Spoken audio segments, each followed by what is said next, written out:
আসসালামু আলাইকুম দর্শক বন্ধুরা, সবাই কেমন আছেন? আশা করি সবাই অনেক অনেক ভালো আছেন। আপনাদের দোয়া এবং ভালোবাসায় আমিও ভালো আছি। তো দর্শক বন্ধুরা, আজকে নিজের সাথে ঘটে যাওয়া এবং মানুষের সাথে ঘটে যাওয়া কিছু কথা বলবো। জাস্ট কিছুদিন হয়তো বা আপনারা ফেসবুক ইউটিউবে আজ দুই দিন ধরা দেখতেছেন আলভি। আলভি মানে এই যে ছোট পর্দার নাটক করে আলভি এবং তার বউ ইকরা। সবাই কীরকম যেন এই ইকরা আপুটাকে দোষ দিচ্ছে, বলতেছে যে তুমি কেন আত্মহত্যা করলা, কেন ছেলেটার কথা ভাবলে না, একটা ছেলে আছে, ছেলেটার কথা কেন ভাবলে না, কেন এটা করলে। আসলে আমি একটা কথা বলি, কি কেন ভাববে? ছেলেটার কথা কেন ভাববে? ছেলেটার কথা ভাবার কি আছে? যেখানে যেখানে সেই ব্যক্তি, সেই মানুষটা 14 বছর একটা পুরুষের সাথে সংসার করলো, তারই তো জন্ম দেওয়া, না তারই তো জন্ম দেওয়া ছেলে ওটা। তাহলে তাহলে তাকেই যদি আমি এত ভালোবাসলাম, 14টা বছর তার যার সাথে সংসার করলাম, সে যদি অন্য মেয়ের সাথে কথা বলে বা নিজের মা বাবার কথা শুনে শুনে যদি সংসারটা এরকম এলোমেলো করে ফেলে, তাহলে তো মানে হলো না। এখন মেয়েটার জীবন চলে গেছে জন্য এখন মেয়েটাকেই দোষ দেওয়া হচ্ছে যে মেয়েটা কেন করলো, সে শক্ত হয়ে থাকতে পারলো না। শক্ত হওয়া যায় না। নিজের পরিস্থিতির কাছ থেকে আজকে আমি শিখতেছি যে আমি কালকের আগের থেকে এই ভিডিওটা দেখতেছি, পরে আমার সাথে ঘটার পরে আমি বুঝতেছি যে আসলে একটা মেয়ের একটা মেয়ে সহ্য করার মতো ক্ষমতা থাকে না। প্রথম সংসার, প্রথম ভালোবাসা, প্রথম প্রিয় মানুষ, কি বলবো, ভোলা যায় না। এদের এদের পরকীয়ার জন্য নিজের জীবনটা চলে যায়। কিন্তু কিন্তু এই যে 14 বছরের তার একটা সম্পর্ক, 14 বছর অনেক লং টাইম। 14 বছরের একটা সম্পর্ক লং টাইম একটা সম্পর্ক। সেই সেই ছেলের মা আলভি, আলভির মা নাকি এটা পর্যন্ত বলছে মেয়েটাকে যে কখনো তুমি ছেলে মেয়ের মুখ দেখতে পারবে না। তারপরেও তার একটা ছেলে ছিল, সে অনেক কষ্ট বুকে নিয়ে সেই ছেলেটার সংসার করতেছিল। দেখেন, কিছু কিছু সংসার ভাঙার জন্য মা বাবাই হচ্ছে মূল থাকে। এটা হচ্ছে সত্যি কথা। এই যে মেয়েটা মারা গেল, যার যাওয়ার সে ঠিকই গেল। সে একবারও সে নেপালে গেছে শুটিংয়ে, তার শুটিংটাই ইম্পর্টেন্ট হয়ে গেল। তার বউ মরে গেছে, সে তারপরেও আসে নাই।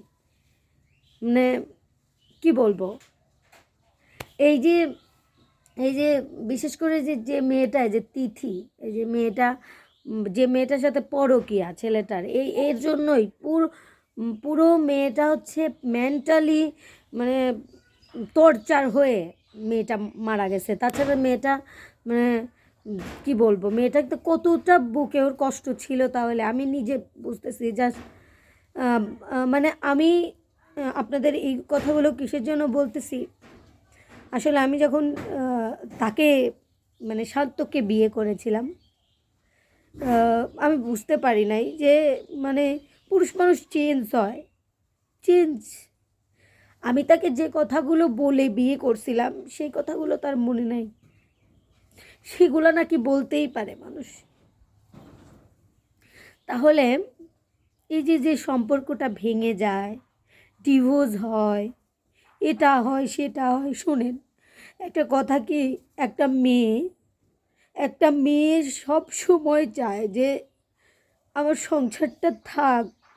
একটা মেয়ে কখনোই নিজের স্বামীকে ছেড়ে দিতে চায় না। নিজের জায়গা থেকে বসে থেকে বলতেছি, কখনোই চায় না নিজের সংসারটা ভেঙে যাক।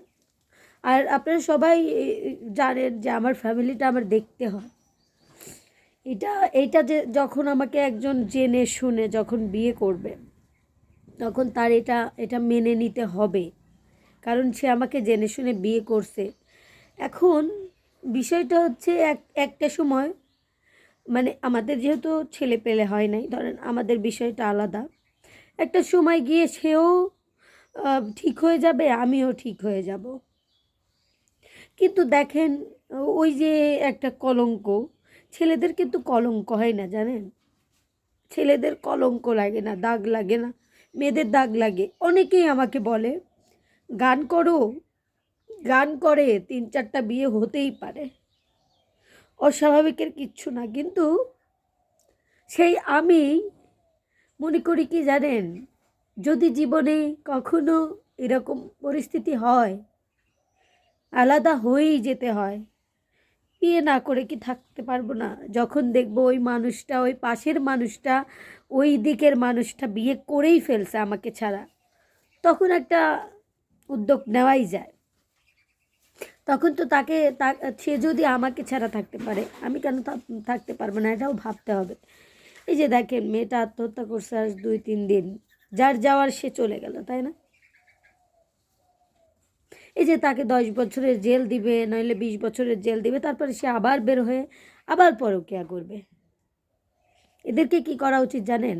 এইসব ছেলেদের কি করা উচিত? এইসব ছেলেদের, প্রত্যেকটা ছেলেদের ফাঁসি দেওয়া উচিত ডাইরেক্ট। এদের বাঁচিয়ে রেখেই বাকি লাভ।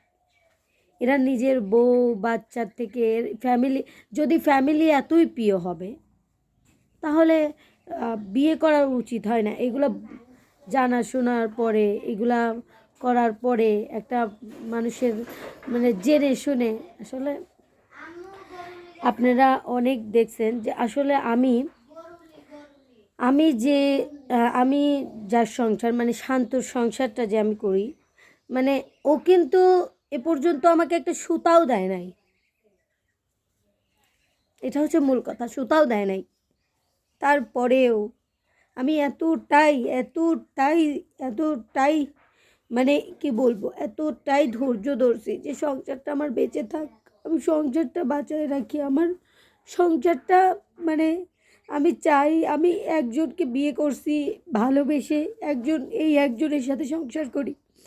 কোনো মেয়ে, আমার মনে হয় প্রত্যেকটা মেয়ে চায় না যে হচ্ছে আমার সংসারটা ভেঙে যাক। কিছু কিছু মেয়ে আছে, কিন্তু সবাই তো একরকম না। আমার আমি আমি সহ্য করতে পারি না, মানে আমার কষ্ট সহ্য হয় না, মানে এগুলো সহ্য করতে পারি না। রাগ রাগ বেশি তো, এটা সহ্য করতে পারি না। আর আমার আর একটা কথা কি, মানে আমি শুধু একটা কথা ভাবতেছি, পুরুষ আসলেও অভিনয় করে, পুরুষ মানুষ আসলেও অভিনয় করে।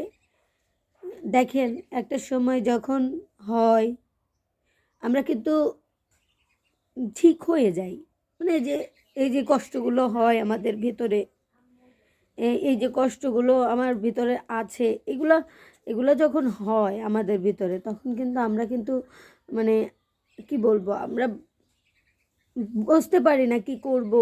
মানে আত্মহত্যার মতো একটা নিকৃষ্ট কাজটা তখন করে ফেলে মানুষ। কারণ আমার কথা কি জানেন, আত্মহত্যা একটা মানুষ অতিরিক্ত যখন সহ্য করতে করতে করতে করতে যখন আর পারে না, তখন তখন তার অবস্থাটা কি হতে পারে আমি জানি না। আসলে আমার সংসারটা কেমন হবে, কিন্তু আসলে পার্সোনাল বিষয় তো এগুলা হচ্ছে উঠিয়ে এগুলো বলতে নেই। কিন্তু তারপরেও কি জানেন, পার্সোনাল বিষয়গুলো আর পার্সোনাল থাকে না। যখন ওই পাশের মানুষটা মানে এই রকম কথা বলে ওঠে যে একসময় যে মানুষটা সব কিছু জেনে শুনে বিয়ে করার পর যখন বলে একটা সময় যে আমার কাছে না আসলে আমি নিব না,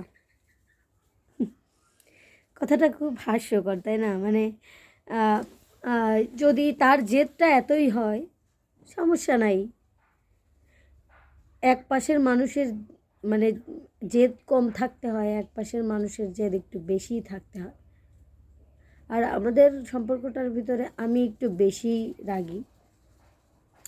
আর ধরেন এই আলভির মানে এই ইকরা আপুর মানে কি হয়েছে, মানে ওনার বিষয়টা হচ্ছে এরকম যে ওনাকে নাকি, ওনার প্রতি নাকি আলভির আর কোনো ফিলিংস নাই। 14 বছরের সংসার করার পরে তার প্রতি ফিলিংস নাই। বাহ, কি সুন্দর কথা, ফিলিংস নাই তার, তার এখন অন্য কাউকে লাগবে, থাকুক। আসলে কি বলবো, সে সহ্য করতে পারে নাই। আসলে কেউই নিজের পুরুষ, নিজের শখের পুরুষ, নিজের প্রিয় মানুষটার পাশে কেউই কোনো পুরুষকেই পছন্দ মানে দেখতে সহ্য করতে পারে না, এটা সহ্য করার মতো না। তারপরেও কি বলবো, আসলে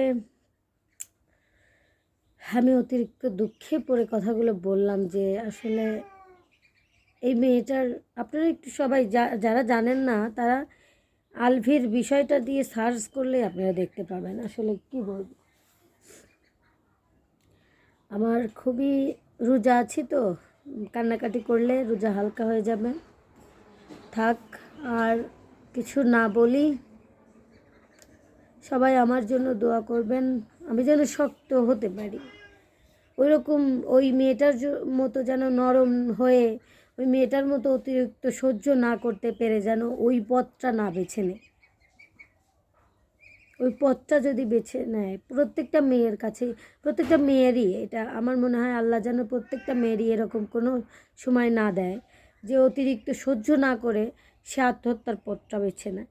এরকম যেন পরিস্থিতি কোনো মেয়েরই না আসে, এইটুকু আমি সবসময় বলবো। আর আমি এখন আপনাদের সবসময় ভিডিও দেওয়ার চেষ্টা করব, আপনারা দোয়া করবেন আমার জন্য। আর কিছু বলবো না, সবাই ভালো থাকবেন, সুস্থ থাকবেন। আল্লাহ হাফিজ।